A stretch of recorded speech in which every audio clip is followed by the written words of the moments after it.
Hello, we are so excited to show you our native speech capabilities. Welcome back to the English journey. Today, we are exploring a quiet superpower that can change how you experience the world, the power of not reacting. My name is Anna, and I am here to guide you through the language of emotional control and inner peace using clear, easy English. And I am Abel. I am so glad to be here with you, Anna. It is so easy to get angry or upset when someone cuts you off in traffic or sends a rude email at work. Today, we want to talk about why holding on to your calm is the ultimate form of strength and how learning to pause can rapidly improve your life and your English. That is a perfect way to introduce our topic today, Abel. And I want to start by asking you something very simple and very honest. When was the last time you reacted to something and then later wished you had not? Oh, Anna, that is a great question. And honestly, I do not have to think very far back. Just last week, I was driving to work in the morning. It was early, I was tired, I had my coffee in my hand, and suddenly a car just came out of nowhere and cut right in front of me. I mean, there was almost no space at all. I felt this huge wave of anger come up from my chest. I honked my horn loudly, I said some words I'm not very proud of. And then I arrived at work feeling stressed and irritated, and that feeling stayed with me for almost the whole morning. And the other driver, he was probably already far away, completely fine, not thinking about me at all. That story is so real, and I think almost every person listening to us right now has had a very similar experience. And what you just described perfectly illustrates the difference between reacting and responding. These two words look similar, and they both describe something you do after something happens to you, but they are completely different in meaning and in result. A reaction is immediate. It's fast, automatic, and emotional. It happens before your thinking brain has time to get involved. A response, on the other hand, is something you choose. It's slower, calmer, and it comes from a place of thought rather than feeling. So when I honked my horn and shouted, that was a reaction. My body just did it before I even decided to. Exactly right. Your body felt a threat, and it responded in a very old, very primitive way. This is actually something scientists call the fight or flight response. When we feel danger or strong discomfort, our brain sends a signal, and chemicals like adrenaline flood into our body very quickly. Our heart beats faster, our muscles tighten, and we become ready to fight or to run. This was very useful thousands of years ago when humans were facing real physical dangers, like wild animals. But today, most of our threats are not physical at all. They're social, they're emotional. Someone says something unkind, someone takes credit for our work, someone is rude to us online, and yet our brain reacts in the same way it did for our ancient ancestors facing a lion. That is fascinating. So my brain literally thought a car cutting me off was as dangerous as a lion attack? In a simplified way, yes, the part of your brain responsible for survival does not easily distinguish between a physical threat and an emotional one. That's why emotional situations can feel so overwhelming and so urgent. The key skill we're talking about today is learning to create a small pause between the moment something happens to you and the moment you choose how to respond. That tiny space of time is where your real power lives. I love that idea, a small pause. It sounds simple, but I imagine it's not always easy to find that pause in the heat of the moment. You're absolutely right that it takes practice. But before we talk about how to find that pause, I want to share a metaphor with you that I find incredibly helpful. I call it the burning match metaphor. Imagine someone is holding a lit match. That match represents another person's anger or their rudeness or their negativity. Now, a burning match needs fuel to keep burning. It needs oxygen, it needs something to catch on. If you react to that person's anger with your own anger, you're providing the fuel. You're giving the fire exactly what it needs to grow bigger. But if you choose not to react, if you simply stay calm and don't engage, the match has nothing to feed on. And eventually, without fuel, the flame just goes out on its own. Oh, I really like that, the burning match. So the other person's anger can only become a big fire if I give it something to burn. Precisely. And this is something we see in everyday life all the time. Think about arguments on social media. Someone posts something angry or provocative. Other people react angrily. Those people react back, and suddenly what started as one small comment becomes a massive argument involving dozens of people, all of them feeling frustrated and upset. Nobody feels better at the end. Nobody wins. But if that first angry comment had simply been ignored, the flame would have gone out very quickly, with no audience and no fuel. That makes so much sense when you describe it that way, and I think I've definitely been guilty of adding fuel to those kinds of fires. Actually, this makes me think of something that happened to me at work a few months ago. Can I share that story?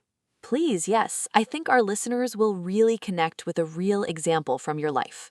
Okay, so I had been working very hard on a big project at my office. I spent weeks on it, late nights, extra hours, a lot of effort. And when the project was finished and sent to the whole team, I received an email from a colleague. Now, this colleague and I, we've had some tension before. We don't always see things the same way.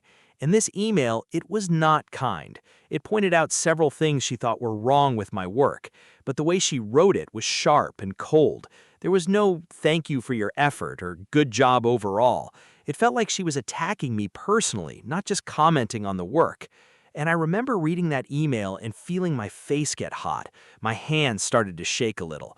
I wanted to type back immediately. I had the reply window open and I was already writing. And what I was writing was not very professional at all. What did you write?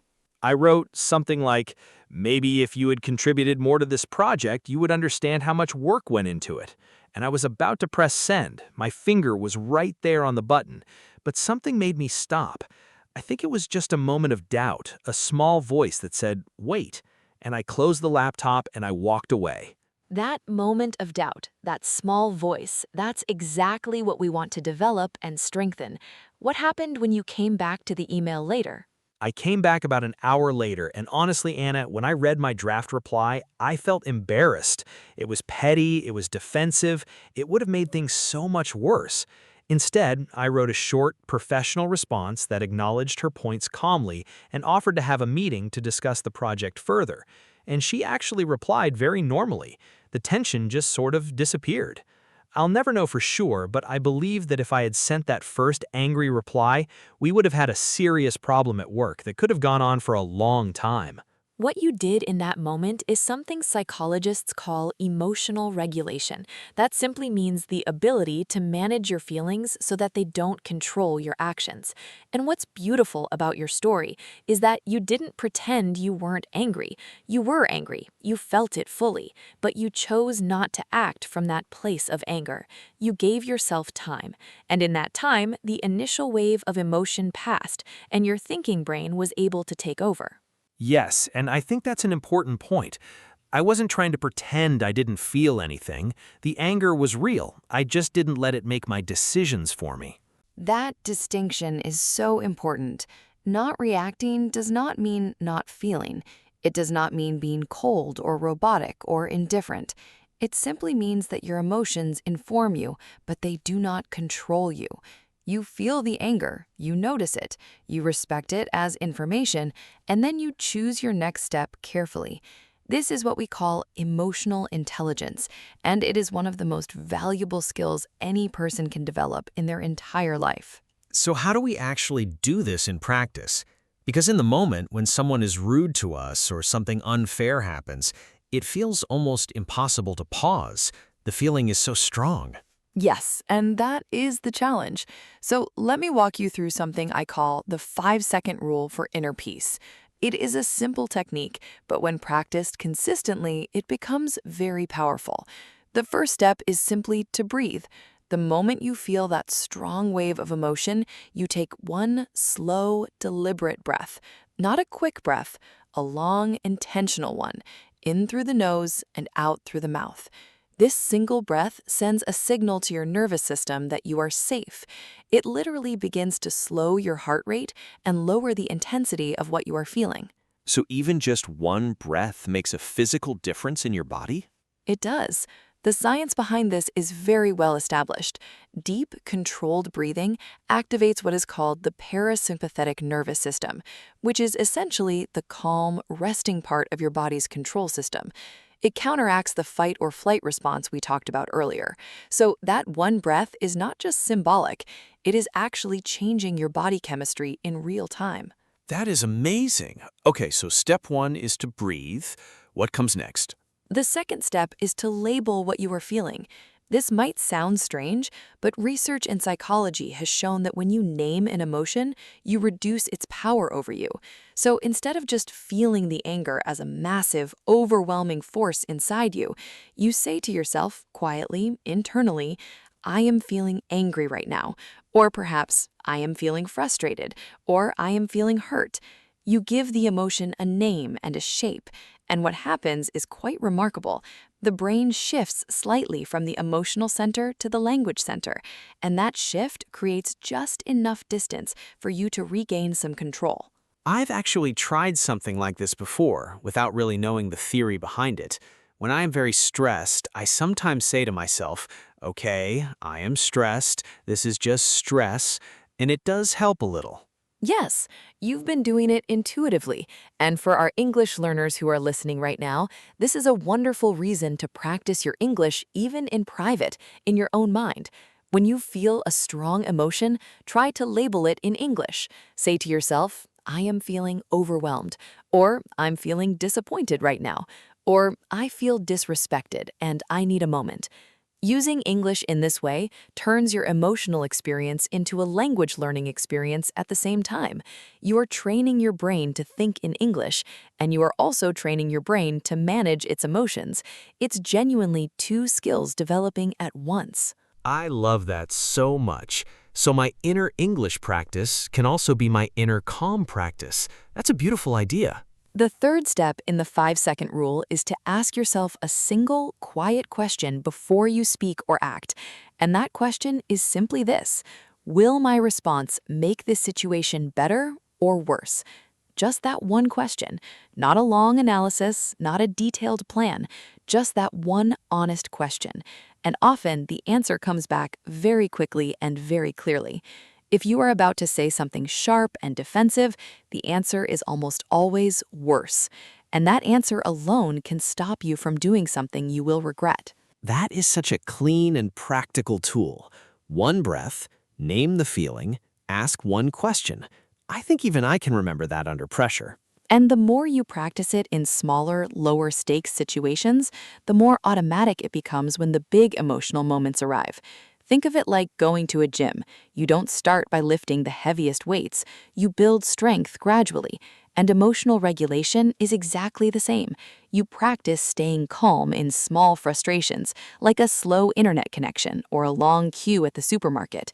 And slowly, your capacity for calm in bigger situations grows stronger. That is a great point. I shouldn't wait for the big crisis to practice. I should practice on the small things every day. Exactly. And this brings me to another concept I want to discuss with you today, which is the idea of protecting your energy. This is something that's talked a lot about in conversations about mental health and well-being, and it's deeply connected to the power of not reacting. Every time you engage in an unnecessary argument, every time you allow someone's bad mood to infect your own, every time you react to provocation and enter a conflict that serves no real purpose, you spend energy, mental and emotional energy, and that energy is not unlimited. That is so true. After big arguments, I feel completely exhausted, even if the argument was about something small and silly. Yes, because emotional conflict is genuinely tiring. It takes real resources from your mind and body. And here's the crucial insight. Choosing not to engage with someone who is trying to provoke you is not weakness. It's not cowardice. It's not backing down. It's a sophisticated and deliberate decision to protect your most valuable resource, which is your mental clarity and your peace of mind. I think sometimes people worry that if they don't argue back, others will think they are weak, or that they don't care, or that they're accepting bad treatment. That is a very common and very understandable concern, and the answer to it lies in understanding the difference between setting a boundary and engaging in a battle. A boundary is a calm, clear communication of what you will and will not accept. You can say, I am not willing to have this conversation when we are both this upset. Let us talk when things are calmer. That is powerful, that is firm, that is self-respecting. But you are doing it without raising your voice, without matching the other person's anger, and without descending into a cycle of attack and counterattack. You are simply withdrawing your fuel from the burning match. That is a really empowering way to think about it. You can still protect yourself and maintain your dignity without becoming the storm yourself. Which brings me to one of my favorite ideas in all of mindfulness and emotional intelligence, and that is what I call the observer mindset. This is the practice of learning to watch your own thoughts and emotions as if you are an outside observer, rather than being completely consumed by them. Imagine you were sitting outside on a hillside on a partly cloudy day. Dark clouds sometimes roll across the sky. Maybe they are heavy and gray and they look dramatic. But you, sitting on that hillside, you are not the clouds. You are the sky. The clouds move through you. They pass. Some days there are many dark clouds, and some days there are very few.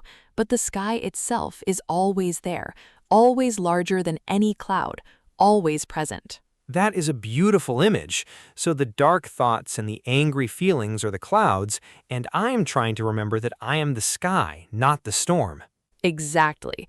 And when you are in the middle of a very difficult emotional moment, this practice of stepping back and observing what you are feeling, rather than becoming the feeling, gives you a profound sense of space and choice.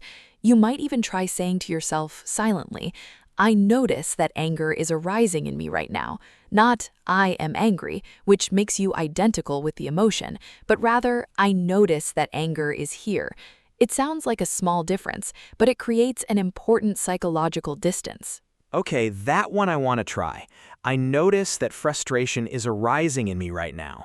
Just saying it that way in my mind makes it feel less overwhelming already, like I am watching it rather than being buried under it. That is exactly the shift we are looking for. And for English learners, practicing this kind of self-talk in English has a double benefit, as we mentioned before. You are developing your ability to describe internal states with precision, which is a genuinely advanced language skill.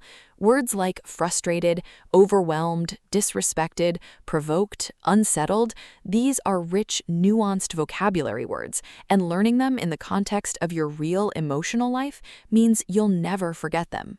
I think there is something very freeing about putting words to what you feel. Sometimes when I cannot describe what's wrong, the feeling is just this big, dark, formless thing, but when I can name it, it gets smaller somehow. Language is genuinely a tool for understanding ourselves, not just for communicating with others. And that's one of the most profound reasons to keep learning and expanding your vocabulary. Every new word for a feeling or an experience gives you a finer instrument for navigating your inner world. And when you can navigate your inner world with more precision, you are less at the mercy of it. Anna, can we talk for a moment about what happens with people in our lives who seem to consistently want conflict? Not just a stranger who cuts us off in traffic, but maybe a family member or a coworker or even a friend who is always pushing, always finding something to argue about. Yes, absolutely, because this is where the challenge becomes more personal and more sustained. When it's a stranger, the interaction ends quickly and you probably never see them again. But when it's someone in your regular life, someone you see frequently, the emotional management becomes much more demanding. And in these situations, the principle of not reacting becomes even more essential. Because if you react every time they try to provoke you, you're essentially rewarding the behavior. You're telling them in a way that the provocation works. That is a remarkably insightful observation. Yes, when someone learns that they can reliably get a strong emotional reaction from you, they have found what psychologists sometimes call an emotional trigger. And some people, often without even being fully aware of it, return to that trigger again and again because the reaction they get gives them a sense of power or control, or at least engagement. When you stop reacting, you remove that dynamic entirely. You are no longer playing the game, and without a partner to play with, the game simply cannot continue. So staying calm isn't just good for my peace of mind, it can actually change the dynamic of a difficult relationship over time. It can. It does.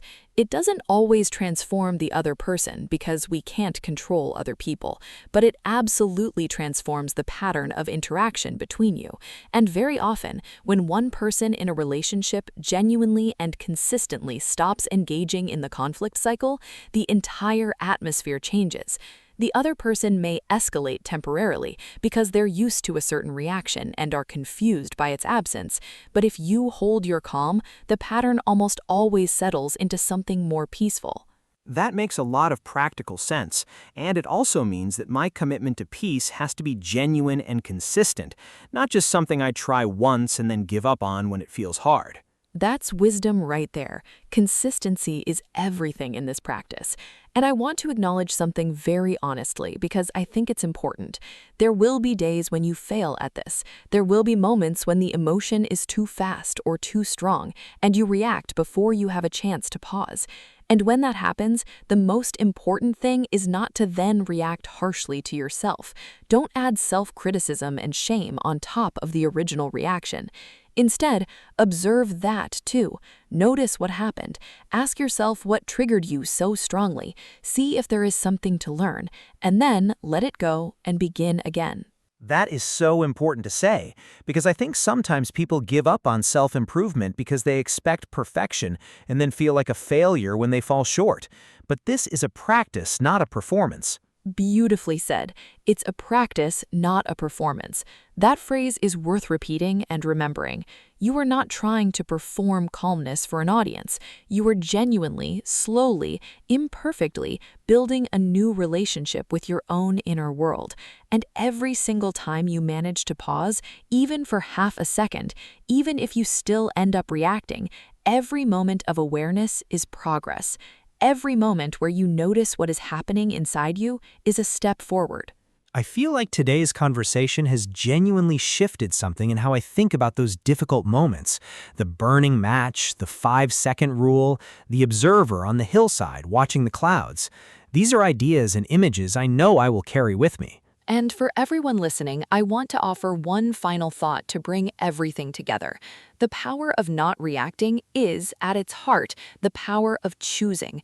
When you react automatically and impulsively, you are being moved by the world around you like a leaf in the wind. You go wherever the emotion blows you.